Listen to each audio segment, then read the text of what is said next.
Makiinaa bitee abbaan manaa ishee irraa fudhe. Ashama akkam jirtu hordoftoota fi kabajamtoota kiyya. Ani jara galata rabbi siilee baga jiraattan. Seenaan obboleettii keenya akkana jedha.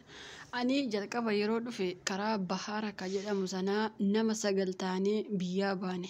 Nama 9 kanaanii yeroo karaa bahaaraa dhufnu dhugaa dubbachuu fi bahaara sana isinuu beektu. Seenaa isaa akkana jedhee isinitti himuu hin danda'u. Osuma deemaa jirru bakka Yemen sana keessatti naannoo ji'a tokkoof torbee 2 achi keessa turre. Osuma kanaan jirru ani isaan biraa hafee hojii argadhe. Achumatti hundi keenyayyuu adda faffacaane. Hireef biyyaa baane waan ta'eef wanti nuti biyyaa baane hojiif erga ta'ee bakkuma jiru sanatti hojii arganne. Ani biyya Yemen sana keessa waggaa 2 taa'e. Waggaa 2 taa'e booda mucayyoo hiriyaa koo tokko gara biyya Saawudiitti akkana fudhattus natti himte. Mucayyoo sana waliin biyyatti wal beekna. Haa ta'u malee hiriyyummaarra darbee haga obbolummaatti kan waliin geenyu ture. Baay'ee walitti dhiyaanna. Maatiin keenyas baay'ee wal beeku. Isheenis battalumaan gara isheetti na fudhatte. Jara bira jirtu amansiiftee akkamitti akka na fudhattu isaanitti himte. Isaanis sarratanya akka barbaadanii natti himte. Anis ishee bira ergi dhufee ji'a 2 yookaas baatii 2 taa'ee haala ishee fi amala ishee duraanuu waan beekuu fi abbaa manaa ishee eenyu akka ta'ee fi maal akka ta'e maal akka qabus natti himte. Isheenis lakkoofsa isaa naalaatte. Osuma waliin jirru guyyaa isheen hin jirre anaaf daawwala. Guyyaa isheen jirtu immoo ishumaaf daawwala. In jirtuuf jirti isiniin jechuu kiyya yeroo online irra hin jirre isiniin jechuu kooti. Osuma kanaan jirru aniif inni wal janaajjanuu eegalle. Haasoo biraas eegalle. Dhugaa dubbachuu fi isheen ilmoo tokko isarraa qabdi. Nama jireenya waliin dhaabbatee dhufedha. Haa ta'u malee manaa fi baajaajis ni qabdi. Suuqiis akka ajaa'ibaatti banatteetti. Gara biyya ishee galuu fi baatii 3 qofaa ishee hafa.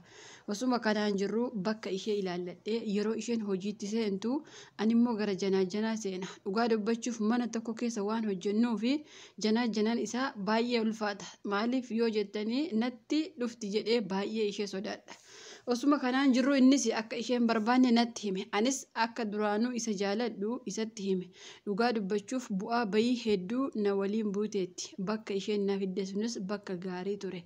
Haa ta'u malee yeroo isheen jala galuu geessu inni isheetti jijjiiramuu eegale. Isheenis maal akka ta'e isa gaafatte. Innis yeroo sana isheef deebisuu baatus jaarsummaa akkan gidduu taa'u isheenis anatti himatte. Anis ishuma bira taa'ee daawwalee fi rakkoon keessan maali? Isin ilmoo wal gidduutii waan qabdanii fi walitti akka deebitan jedheen gaaffe. Kan gidduu isaanii duraanuu walitti naqe anuma. Isheen garuu ijaa gurraa hin qabdu. Osoo sagaleen haasawaa jirru animmoo jalaan itti barreessa. Barreeffamaan isheetti kofalla. Haa ta'u malee isheen kana hundaa waan beektus hin qabdu.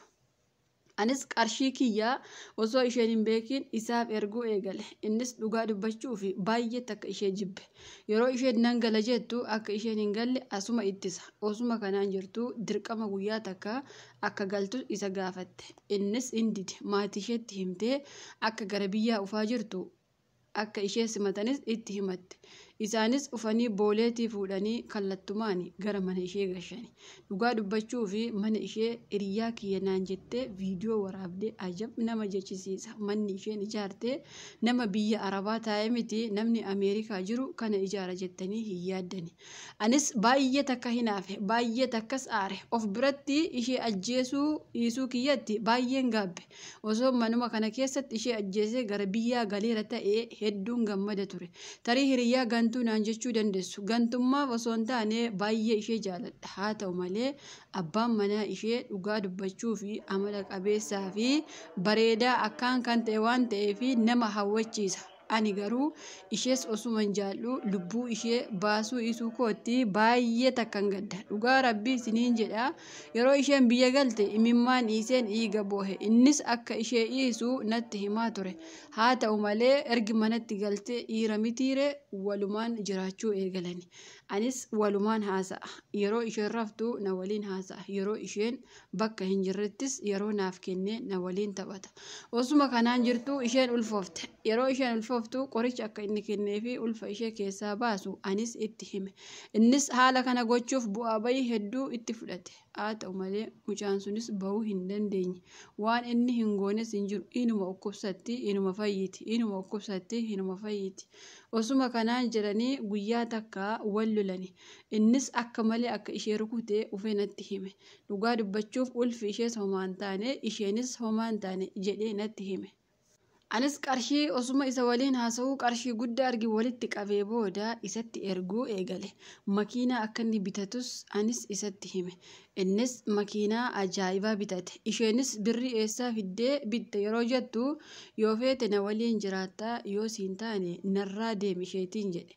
Isheenis mana kiyyaa situ baha malee ani mana kiyyaa hin bahu jettee morma isaa qabdee poolisii itti fiddee mana sanaa darbattee isa baaste. Battaluma isheen baasteeni innis na waame. Anis qarshii ofirraa waan hin qabuu fi magaala xiqqoo maqaa magaala sanaa dha'uu hin barbaanne keessatti kireeffadhee jiraachuu eegalle lama taanee jechuu kiyya. Isheenis dhugaa dubbachuu fi jireenya ajaa'ibaa jiraatti. Suuqii ishee bichaan guyyaatti 20-30 ol gashee oola. Ajaa'iba. Dhugaa dubbachuu fi isheen nama gaariidha. Nama garraamiidhas. Haa ta'uuti rakkinni ishee abbaa manaa ishee mana sanaa baasuu ture. Innis halkanii guyyaa waan ishee cafaquuf malee isheen hin jaalatte turte. Osuma kanaan jirru isheen guyyaa takka bakka inni mana kireeffate aniif inni jechuu kiyya. Guyyaa takka namni ishee fidee battalumaan mana kiyyatti ufte. Situu abbaa manaa kiyya narraa adda baase ati hiriyaa gantuudha naan jettee na loltees deebite. Siif haa sifaa'u abbaa manaa gaariis siif haa ta'u jettee natti himtee galte. Anis dhugaa dubbachuu fi baruu isheetti baay'een gammade. Sababiinsaa ani duraanuu kanadha waan hin barbaadu waan ta'eefi bakka isheen barte sanatti baay'ee gammanne lamaan keenyayyuu jechuudha.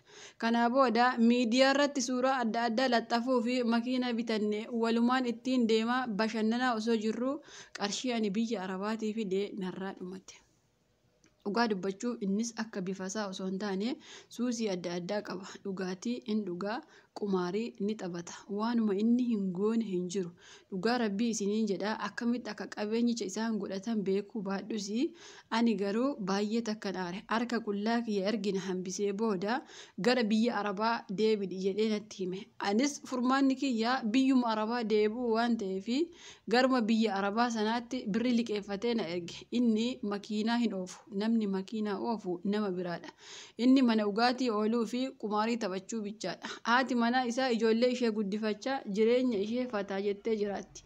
Dhugaa dubbachuuf nama abbaa manaa hin qabne osoo hin taane nama hojjetaa mootummaatti heerumee jiraatu fakkaatti. Zanaa fataa ofirraa jettee jiraatti. Ani garuu ergi isatti heerumee gubata malee qabbana takkallee hin argine. Osuma kanaan jiruu biyya Arabaa deemee maallaqa kiyya itti ergee akka inni hojii hojjetus isatti hime.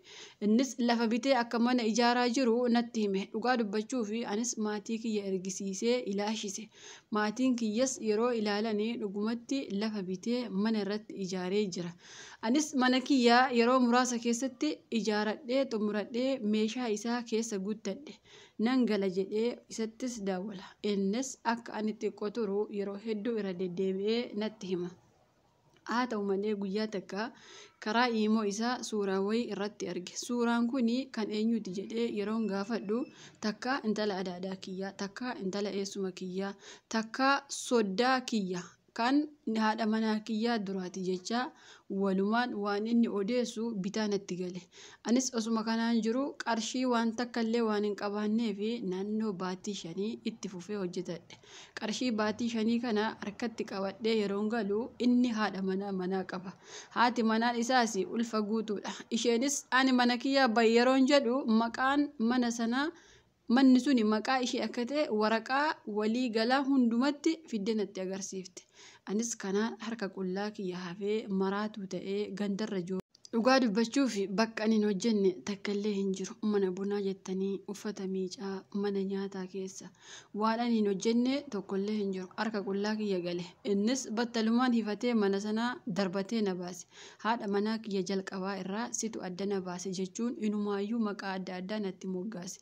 Anis osuma kanaan jiru naannoo baatii 7 yookaas ji'a 7 magaala wayii tokko keessa hojjechaa ture. Hundi maqaanatti baase. Inni kaan abbaan manaaf haadha manaa adda baaftee milkaa'uu diddenaan jedha. Inni kaan immoo takkaa makiinaa bittee fi takkaa immoo mana ijaartee fi kassarte naan jedha. Dhugaa dubbachuu fi namni na fuudhu miti.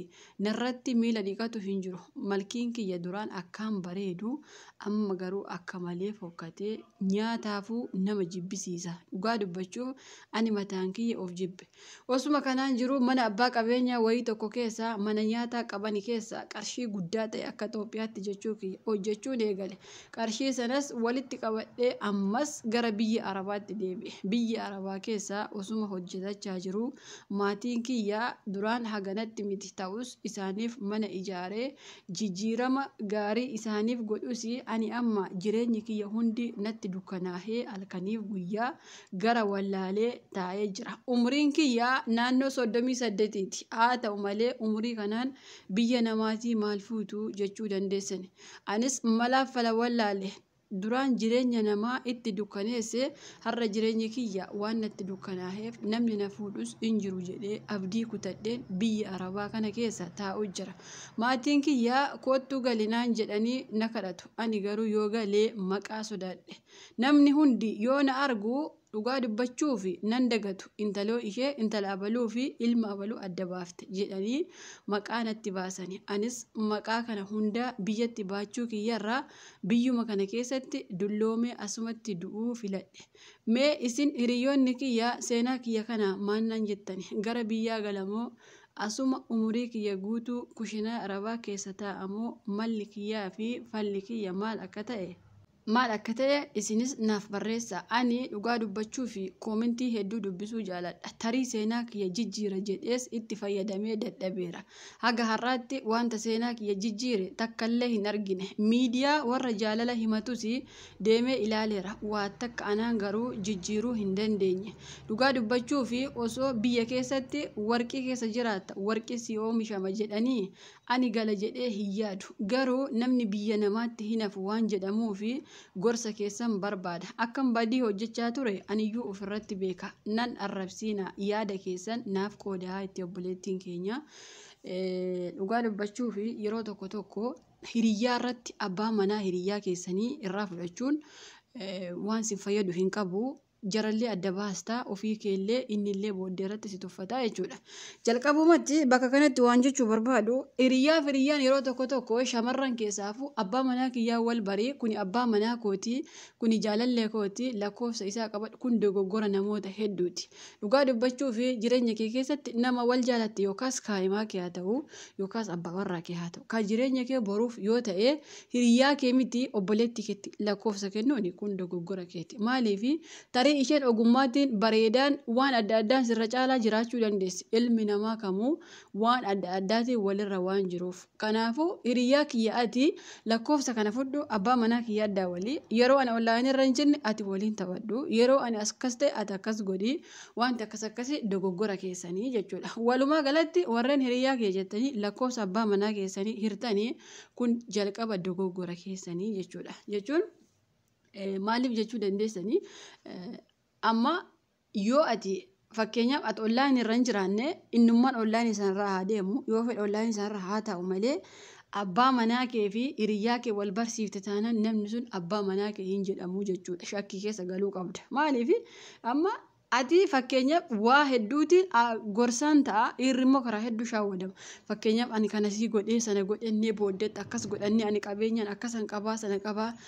Dhiirri wanti caalaa fakkeenyaaf qabeenya kee caalaa maallaqa kee caalaa afaaniin fayyadama. Dubartiin sirra caalaa afaan damma gootee ofumaa summii baattee sirra caalaa fayyadamtu jirti jechuudha. Fakkeenyaaf atamma jireenya keef gobozii taate nama gaarii taate noormaaliiuma jiruu kee hojjetatta yoo ta'e dubartiin takka ammaa otuma gobozummaan qabaatiin otuma jireenya ishiitti jabduu hin ta'in osuma waa'ima jireenyaayyuu hin beekiin Rabbiin kun laman balleessu waan ta'eef afaan mi'eessaa jechuudha.